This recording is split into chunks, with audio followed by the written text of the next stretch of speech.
Hello and welcome to Afternoon Tea with Karen and Karen's Library. I have some people's thoughts on Queensland and trans kids. Note that the age of consent for puberty blockers mirrors the age of criminal responsibility. So if kids in Queensland can consent to puberty blockers, they can do adult time for adult crime.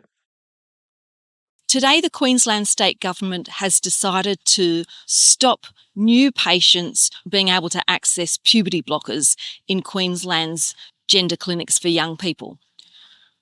What this means is that there will be young people who will not be able to access the health services they need. They won't be able to access the puberty blockers that they need to prevent permanent changes in their bodies. And this is for kids who know that their bodies don't identify with their gender identity. At the moment, these services are provided through publicly funded clinics in Queensland. And last year, a review found that the services are providing healthcare according to international guidelines and according to best practice. There are safeguards in place so that the people who are provided with services are those who need them. And what was needed, according to the recommendations of this report, was more funding, not a cut to access to services. Now, the thing is, it's in the publicly funded system that this ban will take effect. So kids whose families have got money will still be able to access these for their kids. And so they should, and that's great.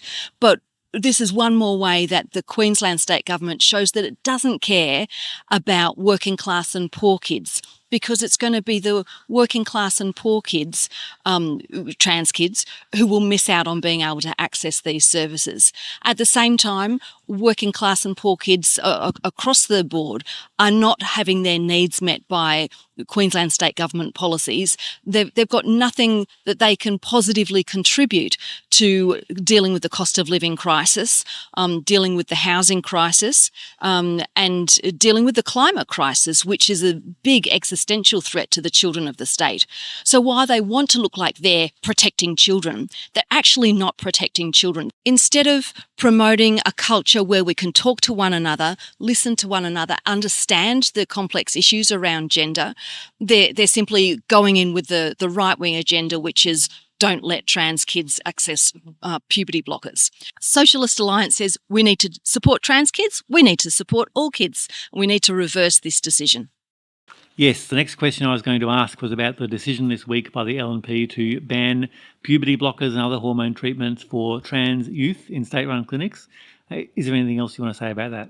It's pure dog whistling. It's kind of the far right politics at its worst.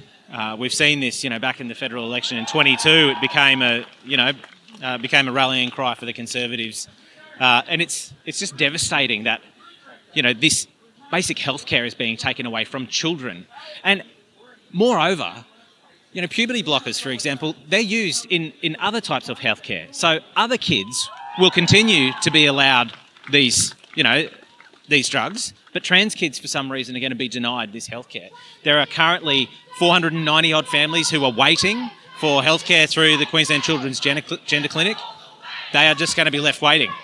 We heard from a family this week whose child was one appointment away from getting their hormone therapy underway, and now they're just going to be denied that therapy for at least a year, potentially forever, if the LNP decides that they're not going to allow it to happen. If they fall in line with the anti-science bullshit that we're seeing floating around the globe at the moment. So we're here because of the Queensland Government's decision to arbitrarily suspend gender-affirming care for trans people under the age of 18, despite the fact there was a review last year that recommended increase of funding to gender clinics. And we recognise this as a threat that it is to all trans people in Australia, so we're showing up in solidarity with our youth in Queensland and to show politicians that this is not going to be accepted in WA. But you gotta stand up with your community and stay together, because at the end of the day, like, the big political dudes, they don't want to help us out, so we've got to help each other where we can. We've always stood with each other before, so why stop? This is in protest of this idiotic Queensland law that under 18s cannot receive the hormone treatment that they need.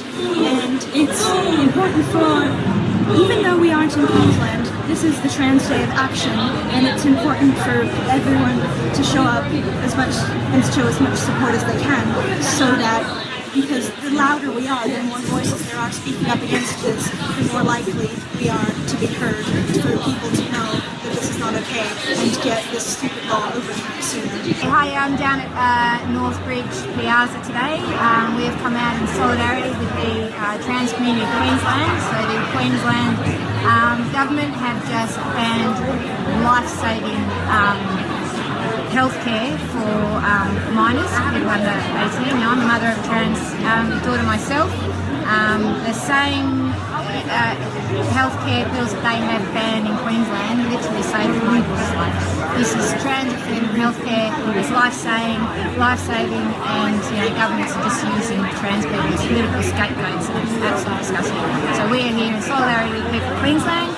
There's actually a fundraiser going around where we are trying to raise money to cover the cost of the medication for the 461 kids in Queensland who've had that medication removed, to provide it to them privately. So, if you're in Northbridge, come by, take a scan of that code, donate where you can, or just show your solidarity to the trans community, because we love them, they're worthy, and they deserve healthcare. Y'all know these people silly. Do we got a clip of that girl? I want to play the clip of the woman. I want to play a clip of this woman. This is the woman I was saying. When I first watched it, I was like, what is she talking about? But then as she continued to speak, I'm like, whoa. She just said something that I think people are missing, or they're not talking about it enough. Roll the clip. May not have thought of is that there's a lot of people who can't move on this, because that's the people who've transitioned their own children. So those people are going to be like, the Japanese soldiers who were on Pacific Islands and didn't know the war was over. Right. They've got to fight forever. This is another reason why this is the worst social contagion that we'll ever have experienced. A lot of people have done the worst thing that you could do, which is to harm their children irrevocably because of it. Those people will have to believe that they did the right thing for the rest of their lives, for their own sanity and for their own self-respect. So they'll still be fighting. And each one of those people destroys entire organisations and entire friendship groups. And now you can't talk truth in front of that person, and you can't. Because what you're saying is, you as a parent have done a truly, human rights abuse level of awful thing to your child that cannot be fixed. There are specific individuals who are really actively against women's rights here, and it's not known why they are, but I happen to know through the back channels that it's because they've trans their child. And so those people will do anything for the entire rest of their lives to destroy me and people like me, because people like me are a standing reproach to them. I don't want to be. I'm not talking directly to them. I don't spend my time bitching about them. But the fact is that just simply by saying we will never accept NATO males in women's spaces, well, it's their son that we're talking about. And they've told their son that he can get himself sterilised and destroy his sexual function, and women will accept him as a woman. And if we don't, there's no way back for them and their child. They've sold their child a bill of goods that they can't deliver on. And I'm the one who has to be bullied to try to force me to deliver on it. So those people are going to be the people who will keep this bloody movement going, I'm sorry to say, because they've everything to lose. No truer words have been said. No truer words. This is the true thing. And that's the same thing with Democrats. That's the same thing with this trans issue, with the gay stuff, with feminism. They've sold their soul to the devil. And they have to keep fighting a good fight. On their, it's the bad fight, but they feel like it's the good fight.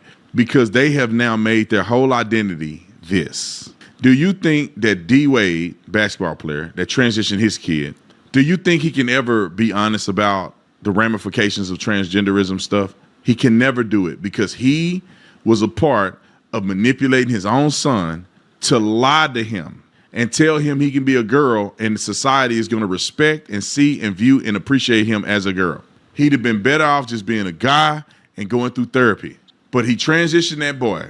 And I said this a long time ago, hope to God I'm alive to see it happen. I wish it wasn't going to happen, but I hope I'm alive to see it happen because I said this in front of the world. When you're Dwayne Wade's son, you got to be 6'6", 6'5". I think Dwayne Wade got to be like 6'6". And Gabrielle Union ain't short. So the boy got to be 6'5", 6'6". The world know you transitioned. So anybody that ever thought they'll be attracted to you at any point know you really a boy. So they already screwed you that way. Then you're going to be 6'5". The average woman is probably what, 5'4", 5'5", 5'6" maybe? I don't think the average woman is 5'6". I think they're shorter than 5'6". But just say the average woman is 5'6".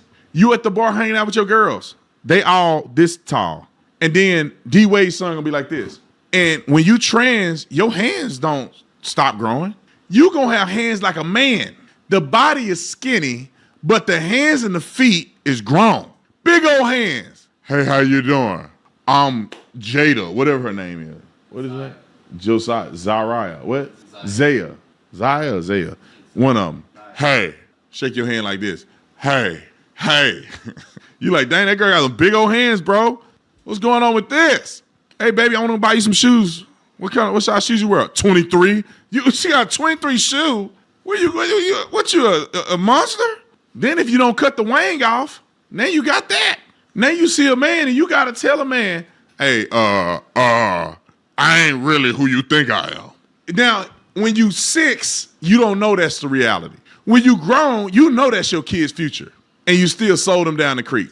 You know that Zaya is going to struggle with dating and relationships and identifying as a woman. And why would you do your son like that?